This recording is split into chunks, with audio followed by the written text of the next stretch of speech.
नमस्कार दोस्तों, कॉम्पिटिटिव एग्जामशाला में आपका स्वागत है। दोस्तों, हम पढ़ रहे हैं भारतीय राज्य व्यवस्था में संविधान के निर्माण के बारे में। 26 जनवरी 1930 से लेकर 26 जनवरी 1950 के बीच तक क्या प्रोसेस रहा है संविधान के निर्माण के लिए। दोस्तों, पिछली क्लास में हम लोगों ने पढ़ा था कि संविधान सभा की मांग कब उठी, कब गठन हुआ, उसकी कार्यप्रणाली क्या रही, प्रमुख समितियां कौन सी रही, और हम लोगों ने बहुत ही अच्छी तरीके से डिटेल में पढ़ा है। आज हम उसके आगे पढ़ेंगे। दोस्तों, यदि आपने पहली क्लासेस नहीं देखी हैं तो आपको डिस्क्रिप्शन बॉक्स में उसकी लिंक मिल जाएगी, आप देख सकते हैं। यदि आप चैनल पे पहली बार विजिट कर रहे हैं तो चैनल को पहले सब्सक्राइब कीजिएगा, वीडियो के अंत तक रुकेगा। यदि आपको वीडियो अच्छा लगता है तो अपने दोस्तों में शेयर करना बिल्कुल ना भूलिएगा। तो चलिए स्टार्ट करते हैं। उसके बाद में क्या हुआ, संविधान का प्रभाव में आना। संविधान प्रभाव में किस प्रकार आया था। डॉक्टर भीमराव अंबेडकर ने सभा में 4 नवंबर 1948 को संविधान का अंतिम प्रारूप पेश किया। इसका पहला वाचन 4 नवंबर 1948 से लेकर 9 नवंबर 1948 तक 5 दिन तक चला। इसके बाद में इसका दूसरा वाचन 15 नवंबर 1948 से 17 अक्टूबर 1949 तक चला। जो दूसरा वाचन था, इसकी अवधि में कम से कम 7653 मतलब 7653 संशोधन के प्रस्ताव आए थे, जिनमें से वास्तव में सिर्फ 2473 पर ही चर्चा की गई थी कि ये संशोधन योग्य पॉइंट है। इनमें संविधान पर खंडवार विचार किया गया था। तीसरा वाचन जो हुआ वो 14 नवंबर 1949 से लेकर 26 नवंबर 1949 तक चला। 26 नवंबर 1949 को हमारा संविधान फाइनल हो गया था। इसमें डॉक्टर भीमराव अंबेडकर द्वारा the constitution as settled by the assembly be passed प्रस्ताव पेश किया गया था, जो संविधान सभा में पास हो गया था। इस पर अध्यक्ष व कुल सदस्यों के हस्ताक्षर ले लिए गए थे। इसमें कुल 299 में से उस दिन जिस दिन संविधान सभा ने पारित किया था, कुल 284 सदस्य उपस्थित थे। यह एग्जाम में पूछा हुआ प्रश्न है कि संविधान सभा के अंतिम दिन कितने सदस्यों ने साइन किए थे, तो 284 सदस्य थे। इन्होंने संविधान पर हस्ताक्षर किए थे। संविधान की जो प्रस्तावना थी उसे 26 नवंबर 1949 का उल्लेख उस दिन के रूप में किया जाता है जिस दिन भारत के लोगों ने सभा ने संविधान को अपनाया व लागू किया था। दोस्तों, यदि आप भारतीय संविधान की प्रस्तावना पढ़ी होगी तो उसमें आपने देखा होगा कि 26 नवंबर 1949 के ही बारे में बात करते हैं। तो उस दिन के ही बारे में क्यों बात करते हैं, उस दिन के बारे में इसलिए बात करते हैं कि भारत के लोगों द्वारा उस दिन संविधान सभा को अपनाया गया था, लागू किया गया था। इसलिए हम आज भी प्रस्तावना में उसी दिन उसी तिथि की बात करते हैं।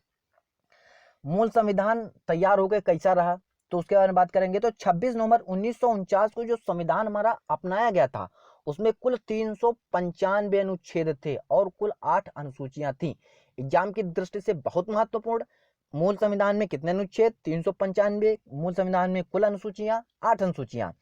प्रस्तावना को पूरे संविधान को लागू करने के बाद लागू किया गया। मीन्स जो हमारी प्रियम्बल है, प्रस्तावना है, पूरा संविधान जब लागू हो गया था उसके बाद में प्रस्तावना को लागू किया गया।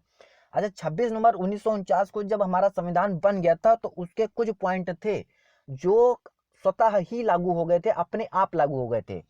उसमें 26 जनवरी 1949 को नागरिकता, चुनाव, तदर्थ संसद, अस्थायी व परिवर्तनशील नियम तथा छोटे शीर्षक से जुड़े हुए प्रावधान, अनुच्छेद 5, अनुच्छेद 6, अनुच्छेद 7, 8, 9, 60, 324, 366, 367, 379, 380, 388, 391, 392 और 393 स्वतः ही लागू हो चुके थे। इनको लागू करने की आवश्यकता नहीं होती है। संविधान के शेष प्रावधान जो थे वो 26 नवंबर 1949 को लागू ना होकर के 26 जनवरी 1950 को लागू किए गए, जिसे हम लोग गणतंत्र दिवस के रूप में मनाते हैं। अच्छा, एक बात और उठती है, जब 26 नवंबर 1949 को संविधान बन गया तो हमने तुरंत लागू क्यों नहीं किया, 26 जनवरी 1950 को क्यों लागू किया। तो उसका एक ऐतिहासिक कारण था। कारण यह था कि इस दिन 1930 में भारतीय राष्ट्रीय कांग्रेस द्वारा जो लाहौर में अधिवेशन हुआ था दिसंबर 1929 को, उसमें पूर्ण स्वराज्य के रूप में 26 जनवरी को पूर्ण स्वराज्य दिवस के रूप में मनाया गया था। इसलिए संविधान लागू करने के लिए इसी तारीख को निर्धारित किया गया कि 26 जनवरी को ही भारतीय संविधान लागू होगा। अब संविधान सभा के अन्य कार्यों के बारे में बात कर लेते हैं। संविधान सभा ने क्या किया, तो इसने मई 1949 में राष्ट्रमंडल ने भारत की सदस्यता का सत्यापन कर दिया। 22 जुलाई 1947 को राष्ट्रीय ध्वज को अपनाया गया। मोस्ट इंपॉर्टेंट क्वेश्चन, ये क्वेश्चन एग्जाम में बनता ही बनता है, किसी ना किसी एग्जाम में आपको देखने को जरूर मिलेगा। 24 जनवरी 1950 को राष्ट्रीय गान और राष्ट्रीय गीत, याद रखना, राष्ट्रीय गान और राष्ट्रीय गीत दोनों ही 24 जनवरी 1950 को संविधान सभा द्वारा स्वीकृत कर लिए गए। 24 जनवरी 1950 को डॉक्टर राजेंद्र प्रसाद को भारत के पहले राष्ट्रपति के रूप में चुन लिया गया। वहां पर संविधान सभा का अस्थायी अध्यक्ष बनाया गया था 11 दिसंबर 1946 की बैठक को, लेकिन यहाँ पर 24 जनवरी 1950 को डॉक्टर राजेंद्र प्रसाद को भारत के पहले राष्ट्रपति के रूप में चुना गया। याद रखिए, कंफ्यूज ना होइएगा इसमें। 1951 और 52 में पहली बार चुनाव हुए संविधान सभा के द्वारा, जब निर्माण हो गया, पूरा लागू हो गया, उसके बाद में 51-52 में पहली बार चुनाव हुए भारत में। संविधान सभा के आलोचना में भी कुछ लोग थे जो कुछ तथ्य अपने कहना चाहते थे, कह रहे थे। तो निराजुद्दीन अहमद सदस्य, जो संविधान सभा के सदस्य थे, उन्होंने ही वो कहा था कि निराजुद्दीन अहमद नाम था उनका, उन्होंने अपनी अवमानना दर्शाने के लिए कहा कि प्रारूप समिति जो है वो अपवाहन समिति है। मतलब इसने फालतू में टाइम बर्बाद किया और रुपया बर्बाद किया, सभी चीजों को अपवाहन किया। और ग्रेनविले ऑस्टिन ने टिप्पणी की है कि भारतीय संविधान जो है एक दलीय देश का एक दलीय निकाय है। इन्होंने कांग्रेस के बारे में बात कही है, कहा है कि सभा ही कांग्रेसर और कांग्रेसी ही भारत है। मतलब इनका कहने का ये मतलब था कि सब कुछ कांग्रेस ही है। लॉर्ड विस्काउंट ने इसे हिंदुओं का निकाय कहा है, क्योंकि सभी हिंदुओं ने लगभग मिलकर इसे तैयार किया था, तो इसलिए लॉर्ड विस्काउंट ने इसे हिंदुओं का निकाय कह दिया है। मुस्लिम लीग अगर अलग होकर पाकिस्तान का निर्माण कर लिया था तो इनके द्वारा हिंदुओं का निकाय इसे कहा गया।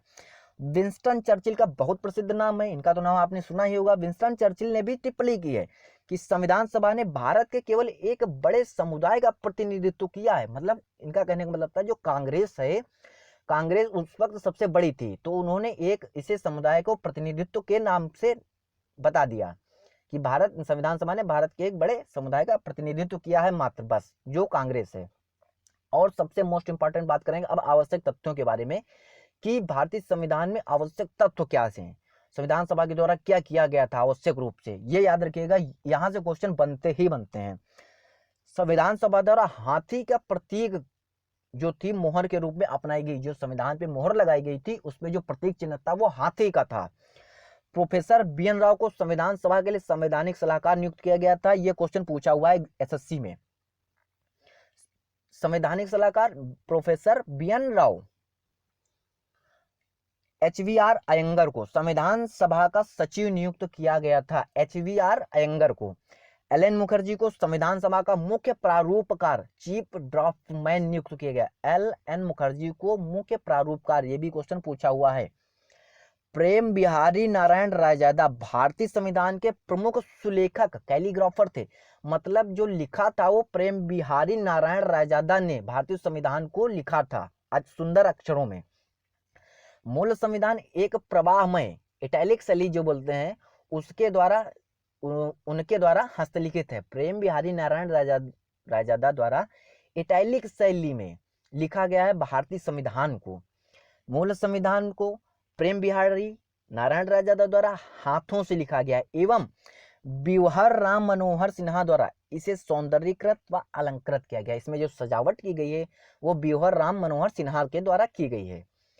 मूल संविधान का हिंदी संस्करण का जो सुलेखन किया है वो वसंत कृष्ण वैद्य द्वारा किया गया है, जिसे नंदलाल बोस द्वारा सुंदर ढंग से अलंकृत किया गया है। यहाँ पे दो बहुत ही महत्वपूर्ण क्वेश्चन बनते हैं कि जो कैलीग्राफर थे मूल संविधान के वो थे प्रेम बिहारी नारायण रायजादा, और जो हिंदी लेखन जिनके द्वारा हुआ था वो कौन थे, वो हमारे थे कृष्ण वैद्य, वसंत कृष्ण वैद्य। ये एग्जाम की दृष्टि से बहुत महत्वपूर्ण है और ये प्रेम बिहारी नारायण रायजादा वाला क्वेश्चन पूछा भी गया है कि किसके द्वारा मूल संविधान को हस्तलिखित किया गया था।